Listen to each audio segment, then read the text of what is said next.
Hello friends, আজ আমি তোমাদের জন্য নিয়ে এসেছি 5টি বেস্ট হানিমুন ডেস্টিনেশন প্ল্যান, তাও আবার মাত্র 5,000 টাকার বাজেটে। হানিমুন ডেস্টিনেশন তো অনেক আছে আমাদের ইন্ডিয়াতে, কিন্তু আমি নিয়ে এসেছি লো বাজেট এবং খুব কম সময়ের মধ্যে বেস্ট হানিমুন ডেস্টিনেশন প্ল্যান। তাহলে প্রথমেই বলছি, খুব কম সময়ের মধ্যে আপনারা যেতে পারেন কিন্তু দার্জিলিংয়ে।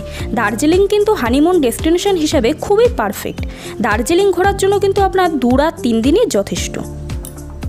দার্জিলিং কিন্তু খুব সুন্দর একটি জায়গা, আর দার্জিলিংয়ে কিন্তু আপনারা সারা বছরই যেতে পারেন, তবে বর্ষাকালটা বাদ দিয়ে গেলে কিন্তু ভালো হয়। দার্জিলিং যাওয়ার জন্য আপনি আপনার গন্তব্যস্থল থেকে ট্রেনে উঠে পড়ুন আর এসে নামবেন শিলিগুড়ি এনজিপি স্টেশন বা শিলিগুড়ি স্টেশনে। তারপর স্টেশনের বাইরে থেকে শেয়ার গাড়ি বা প্রাইভেট গাড়ি নিয়ে চলে আসুন দার্জিলিংয়ের উদ্দেশ্যে। আর শিলিগুড়ি থেকে দার্জিলিং পর্যন্ত আপনার শেয়ার গাড়ি ভাড়া পড়বে 250 থেকে 350 টাকা। আর দার্জিলিংয়ে গিয়ে দার্জিলিং ঘোরার জন্য যেই গাড়ি বুক করবেন তার ভাড়া পড়বে 3,000 থেকে 4,000 টাকা। হোটেল 1,000 টাকা থেকে ভাড়া পেয়ে যাবেন। সব মিলিয়ে খুবই সুন্দর একটি জায়গা কিন্তু দার্জিলিং।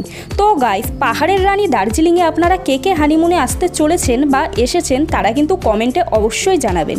আর হ্যাঁ, আমিও কিন্তু হানিমুনে দার্জিলিংয়েই গিয়েছিলাম।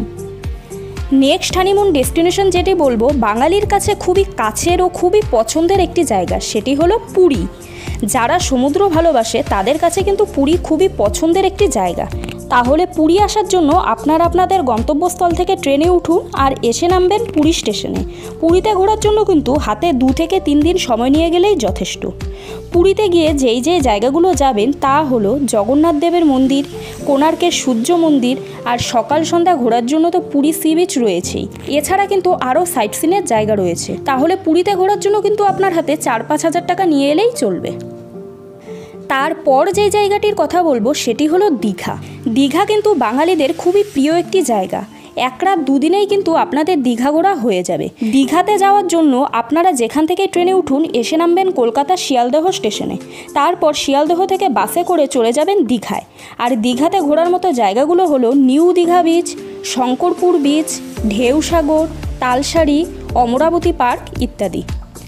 এরপর বলবো খুবই সুন্দর মনোমুগ্ধকর অফবিট একটি জায়গা, সেটি হলো লাভা অ্যান্ড লোলেগাঁও। এই জায়গাটি অবস্থিত কালিম্পং ডিস্ট্রিক্টে। লাভা লোলেগাঁও যাওয়ার জন্য আপনি যেখান থেকে ট্রেনে উঠুন এসে নামবেন শিলিগুড়ি এনজিপি স্টেশন বা শিলিগুড়ি স্টেশনে। তারপর স্টেশনের বাইরে থেকে গাড়ি নিয়ে আপনারা চলে যাবেন কালিম্পং হয়ে লাভা লোলেগাঁও। আর এখানে আপনারা মেইন যে প্লেসগুলোতে যাবেন সেগুলি হলো Lava monastery, Changey falls, Jhandidara view point, Kolakham ইত্যাদি জায়গা। আর এই জায়গাগুলোতে ঘোরার জন্য আপনাদের সময় লাগবে 3 দিনের মতো। তো গাইস, পাহাড় সমুদ্র তো অনেক হলো। আপনারা যদি আপনাদের হানিমুনটাকে অন্যরকম করতে চান তাহলে ডুয়ার্সের জঙ্গল হতে পারে আপনাদের সেরা ঠিকানা। ডুয়ার্সের গরুমারা, জলদাপাড়া, চিলাপাতায় জঙ্গল সাফারি তো আছেই, কিন্তু সাথে আপনি যদি অ্যাডভেঞ্চার পছন্দ করেন তাহলে গিয়ে থাকতে পারেন বক্সা লেপচাকার পাহাড় জঙ্গলের মধ্যে ক্যাম্পিং করে। ডুয়ার্সের ডিটেলস ভিডিও আমার চ্যানেলে কিন্তু দেওয়া আছে। এছাড়া যদি আপনি বক্সা লেপচাকায় ক্যাম্পিং সম্পর্কে বিস্তারিত জানতে চান তাহলে কমেন্ট করুন। তো বন্ধুরা, এই ছিল আজকের ভিডিও। তো আপনারা কোথায় যাচ্ছেন হানিমুনে কমেন্ট করতে কিন্তু ভুলবেন না। Bye bye.